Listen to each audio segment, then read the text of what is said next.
In this video, I share with you how to change time zone interactive broker for mobile phone.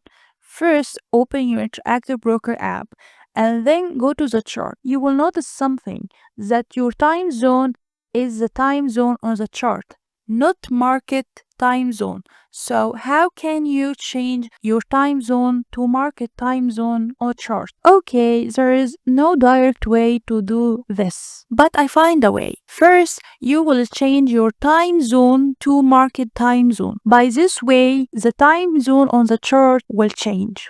So you will go to the search on your phone and write time zone and then change your time zone to market time zone. My time zone is London, so I change it to Chicago time zone. By doing that, if you enter again to Interactive Broker app, you will notice that the time zone on the chart is market time zone. So what will you do with your phone? Okay, you can go to the edge icon and go to clock and choose dual clock. You will choose your local time like London and market time. If you enjoy this video, please make like, subscribe to the channel and enable YouTube notification to stay up to date. Thank you for watching.